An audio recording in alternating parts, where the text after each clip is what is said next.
Hey everybody, it's Ron from Pick Dawgz, and this is Ron's Rundown. We're going to go over the MLB games scheduled for Saturday, June 4th, 2022. Now, if you like what you see, make sure to give this video a big thumbs up and subscribe to our channel. And don't forget to leave your baseball picks in the comment section below. If you're looking for my best bets, you can find those at the Premium Picks tab at Pickdawgz.com. I'm running a daily $15 MLB best bet, so check it out at Pick Dawgz Premium. Alrighty, here we go. Here are the games for Saturday, June 4th. First up, we see the New York Yankees hosting the Detroit Tigers. We're going to see Beau Brieske and Luis Severino on the mound for this one. Now, Beau Brieske, not a guy that I've backed too often this season. I do think he has a bright future ahead of him in the league, but right now, just not pitching too sharply. 10 home runs allowed in 36 innings this season, only 22 strikeouts to go with it. In his last outing, he gave up 4 earned runs and 3 home runs to the Minnesota Twins. And now you're pitching at a very hitter-friendly ballpark at Yankee Stadium against a very powerful New York Yankee lineup. I do think Brieske is in trouble here, and Luis Severino has pitched well this season for the Bombers. The 3.38 ERA on the season. Not his sharpest outing last time against the Rays where he gave up 2 homers, but he's facing a pretty weak Tigers lineup in this one. Bottom of the league in most important hitting stats, especially against right-handed hitting or pitching. So I do like the Yankees in this spot. I'm going to lay the run line with the Yankees at home. In our next matchup, we see the St. Louis Cardinals taking on the Chicago Cubs. Now, we're going to see a doubleheader between these two NL Central rivals on Saturday. Game 1 with a 1:20 Eastern Time start time, and then Game 2 on national television on Fox at 7:15 Eastern. You guys know I'm not the biggest fan of doubleheaders, as a lot of information can be withheld from us the night before. Some information can change the day of the games. Even after Game 1 of the doubleheader, we can see the bullpen availability, the lineup availability change, and even a starting pitcher scratch or two. So I'm going to be treading very lightly in this doubleheader. But, I do like the Cardinals in Game 1. Matt Swarmer on the mound for the Cubs. The youngster, he had a little bit of an issue with the long ball in his first start this season, giving up 2 home runs to a pretty powerful Brewers lineup. Cardinals at the beginning of the season struggled quite a bit against right-handed pitching, but they are getting a lot sharper. We saw him get at Marcus Stroman on Friday afternoon, where they scored plenty of runs in that one, hit a couple long balls, including Paul Goldschmidt's home run that extended his hitting streak to 25 games now. Cardinals lineup from top to bottom is hitting well. I think they get the job done in Game 1, but I don't really trust their bullpen in Game 2. I don't think this is going to be a sweep of a doubleheader. The Cubs have been pretty competitive as of late, especially at Wrigley Field. I think they can steal Game 2 in this doubleheader. I think their bullpen from top to bottom is actually a little bit better than St. Louis's. When you look at the projected WAR numbers on Fangraphs.com, the Cubs are ranked number 12 right now, Cardinals 21st. So I'm going to take the Cubs in Game 2, lean towards the Cardinals in Game 1, each of those plays on the money line. Next up, we see the Minnesota Twins taking on the Toronto Blue Jays. Dylan Bundy and Jose Barrios are your starters here. Now, you guys know my opinion on Jose Barrios. I think he's been one of the more underachieving starting pitchers this season. Although he has a winning record at 3-2, his ERA is at 5.62. The expected numbers are not in his favor either. He's giving up a ton of home runs, a lot of base hits as well. And I think he's actually the starter I want to back in this one. It may sound crazy, but I do think the Blue Jays are the better side here. Dylan Bundy, I was not impressed whatsoever in his last outing against the Tigers. Looked to be a really good opportunity for the Twins to earn a W against Beau Brieske and the Tigers, but Bundy was not sharp. 9 base hits allowed against a really weak Tigers lineup, 4 earned runs, a home run as well, only 3 Ks in 6 innings. I was really optimistic about Bundy going into the season, but he has not impressed me at all recently, and I do think he's in trouble against a surging Blue Jays offense.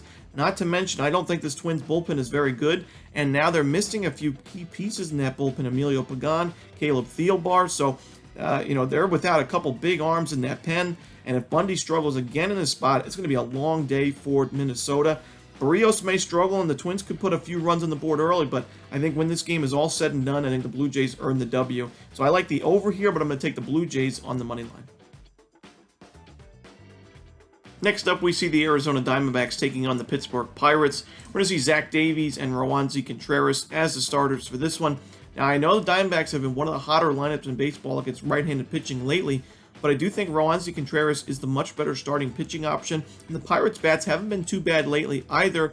You look, Roansy Contreras pitched really well against the Brewers in 2 starts ago, and then last time out against the Padres, he went 5 innings, 2 earned runs. Not too bad. That's exactly what the Pirates would want from Contreras. And Zach Davies is looking like the Zach Davies we saw last year in Chicago. Last time out, 3 earned runs allowed, 1 home run. 4 earned runs allowed, 3 home runs, the previous start to that one. So he's given up at least 1 homer in his last 3 starts. The strikeout numbers are down, the base hits are up. And I think he's in trouble here against the Pirates. This money line price is right near even, as the Pirates are slight favorites here. But I'm going to take the Pittsburgh Pirates on the money line. I think they're the better play. In our next game, we see the Cleveland Guardians taking on the Baltimore Orioles. Tristan McKenzie and Tyler Wells as the starters for this one. Now, I think we're going to see some runs scored in this ball game. Tristan McKenzie does have that 2.65 ERA, but I do worry about a little regression in his game going forward. He's given up 5 home runs in his last 3 outings combined. Although he's gone 7 innings in each of those 3 starts, and he's not given up a ton of base hits, the long ball is still an issue to have. And when you're going up against a Baltimore lineup that has been pretty good at Camden Yards this season, and I think McKenzie could give up a few early in this one. And on the other side, Tyler Wells, not a guy that I back too often either. Doesn't miss a ton of bats, doesn't really get a lot of strikeouts, and he's facing a Cleveland Guardians lineup that has been really good against righties, like we've mentioned all season. They're ranked 7th in baseball in team OPS against right-handed pitching this year. Now, the Orioles this season are in the top half of the league in team OPS against righties at home this season. I'm going to take the over in the Guardians-Orioles. I think the total is set a little bit too low. Next up, we see the Seattle Mariners taking on the Texas Rangers with Marco Gonzalez and Glenn Otto as your projected starters. Now, I honestly was leaning towards the over when I saw this game right off the bat, and I still like the over here, but I'm going to take the Texas Rangers on the money line. I think their matchup with Marco Gonzalez is a little bit better than the Mariners and Glenn Otto. Obviously, Seattle has really struggled on the road this season, and the Rangers have hit left-handed pitching really well this year also. They're ranked in the top 15 in baseball in team OPS against left-handed pitching, and they've already had success against Marco Gonzalez at the beginning of the season when these two teams played in Seattle. The Rangers had a few home runs hit on Gonzalez in 4 2/3 innings for 6 earned runs as well. And I think there's some value with the home team here. We don't have to lay too much juice. I'm not the biggest Glenn Otto fan. I can tell you that right away. I do see some regression in his game, but he has pitched well lately. He got the job done last time out against the Rays. Got the job done the previous start against a pretty good Angels lineup as well. And with the Mariners' road struggles, I think the value's on Texas here. So give me the Rangers on the money line. In our next game, we see the Boston Red Sox taking on the Oakland Athletics. We're going to see Nick Pivetta and Paul Blackburn as the starters here. Now, I don't know what to think about Nick Pivetta anymore. We saw at the beginning of the season, he was one of the highest ERAs in starting pitchers in the league. But now, somehow, he's got a sub-4 ERA at 3.95. And you know what? I got to give him credit. He's pitching really well lately. And the Red Sox are playing really well with him on the mound. In the last 4 starts that Pivetta's had, the Red Sox have won all 4 of those ball games. And not only have they won, they've covered the run line in all 4 of those games. They beat the Rangers 7-1, Astros 5-1, the White Sox 16-3, and the Orioles 12-2. So some blowout finishes for the Red Sox with Pivetta on the mound. He's done his part. The lineup has done their part. And I think the lineup does their part again in this spot against Paul Blackburn, who is pitching well for the most part in 2022, but struggled quite a bit on the mound against a really good Astros lineup last time out. 6 2/3 innings, 4 earned runs. 2 of those were home runs. So I'm going to take the Red Sox here on the money line, getting a good price with the road team. Next up, we see the Chicago White Sox taking on the Tampa Bay Rays. Dylan Cease and Drew Rasmussen are your starters for this one.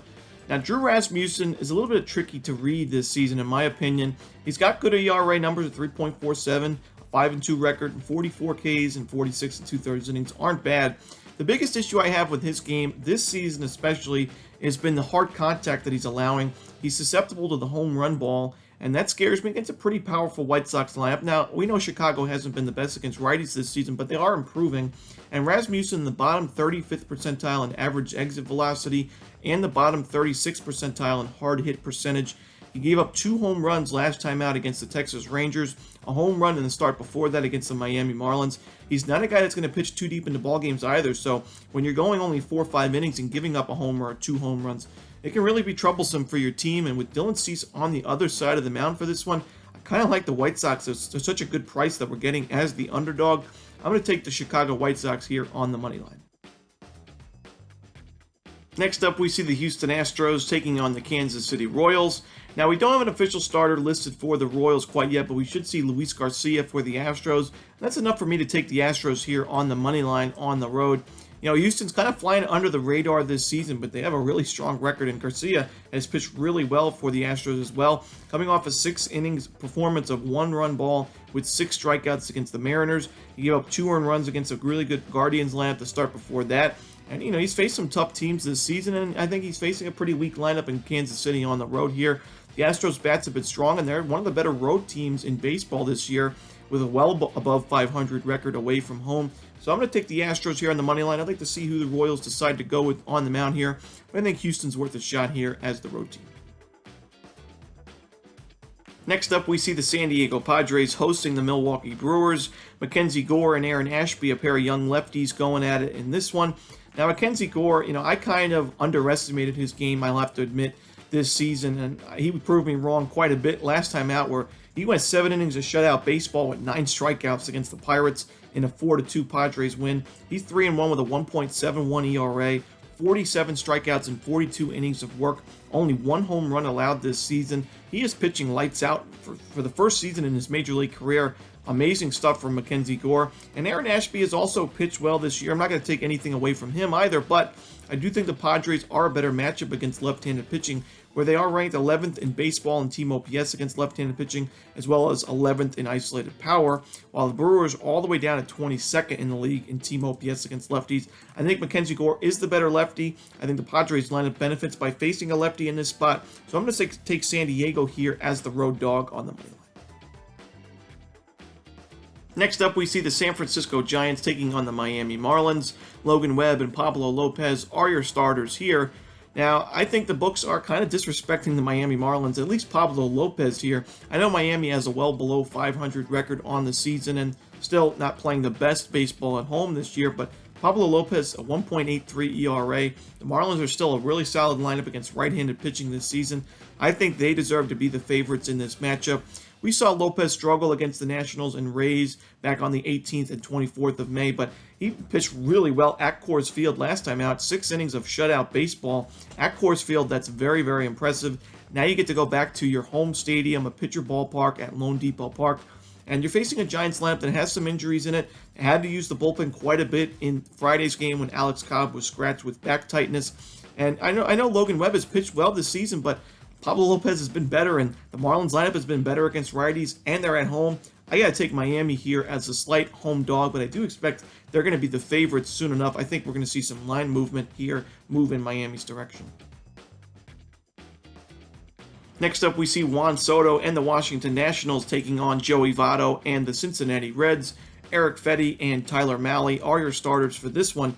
Now, Eric Fetty and hitter-friendly ballpark shouldn't go in the same sentence. I do worry about Fetty in this spot at Great American Ballpark. We saw Fetty give up 8 hits, 6 earned runs, and a home run with no strikeouts in his last outing, only an inning and a third against the New York Mets in a 13-5 Washington blowout. The offense has really struggled for Washington as of late also. And Tyler Mahle, I mentioned plenty of times on the rundown before, I think he's pitching a lot better than his 5.53 ERA suggests. We saw that last time out where he went 6 2/3 of one-hit baseball, no earned runs, and 8 strikeouts against a pretty solid Giants lineup. And that game was also at Great American Ballpark. We know Mahle's had some struggles at Great American in recent seasons, but that last start was very, very promising for him. I think he pitches well here again, and I'm going to take the Reds on the money line in this one. Next up, we see the Los Angeles Angels taking on the Philadelphia Phillies. Now, for right now, we see Michael Lorenzen and Zach Wheeler as the starters. We don't have an official lineup for this game quite yet, kind of similar to what we saw for Friday, as the line wasn't out for that video either. But if Lorenzen and Wheeler are the starters, I do like the Phillies in this spot.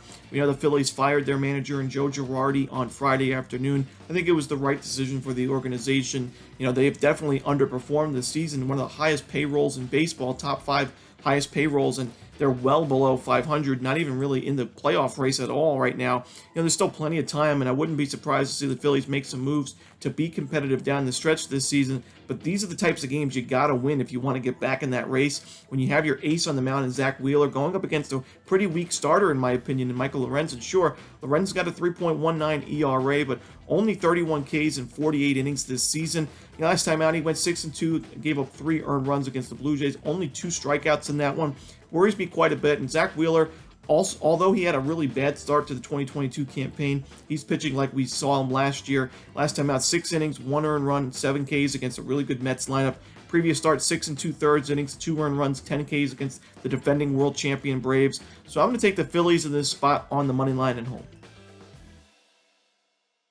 Next up, we see the Atlanta Braves taking on the Colorado Rockies at Coors Field. Spencer Strider, the youngster, going up against Kyle Freeland, the left-handed pitcher. Now, the Braves crushed lefties this season. We saw that with Austin Gomber on the mound in Game 1 of this series. The Braves are number 3 in baseball in team OPS against lefties, and now number 1 in baseball in isolated power against lefties.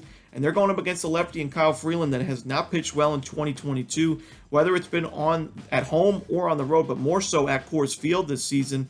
His last Coors Field start wasn't too bad against the Giants, but that's a lineup that doesn't really hit lefties too well. Now you're facing a team that just crushed one of your left-handed pitchers a couple days ago, and Gomber's considered a Coors Field type of pitcher. So is Freeland, but I think the Braves get to Freeland early and often. I like Atlanta to win this ball game, but I also think this game's going to go over the total. Spencer Strider, more of a power pitcher, really good velocity on his fastball, but that also means he's susceptible to the long ball at times. We saw in his first start of the season against the Diamondbacks, he gave up 5 earned runs and a home run against Arizona in a 6-2 Atlanta loss. So I think the Rockies can score a few on Strider here, but I like the Braves to score a lot more. I'm going to take the Braves on the money line and lean towards the over. Next up, we see the New York Mets taking on the Los Angeles Dodgers. We're going to see David Peterson and Walker Buehler on the mound for this contest. Now, I know some of you guys think I pick on the Mets, and I don't really like to take the Mets in certain spots, but really, I just cannot take David Peterson in this spot and most spots going forward this season. You know, last time out, he gave up 4 earned runs against the Nationals. The Mets lineup was able to back him up in that one, but he's facing a much better starting pitcher in Walker Buehler and a much, much better lineup in the Dodgers compared to the Nationals.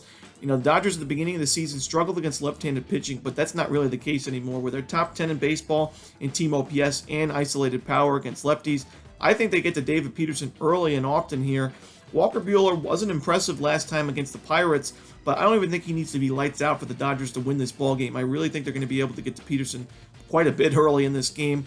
Peterson's regression is starting to show. He was one of the worst pitchers for the Mets last season in the starting rotation, and I think he struggles against one of the top lineups, if not the best lineup in baseball right now. So give me the Dodgers here on the run line. I'll lay the 1.5 runs, try to get a better price with the home team. And that's it. Those are the games for Saturday, June 4th. Hope you enjoyed this video. If you did, don't forget to leave a like and subscribe. And don't forget to put your baseball picks in the comments section below. Again, if you're looking for my best bets, you can find those at Pickdawgz Premium. As always, this is Ron Romanelli. Good luck.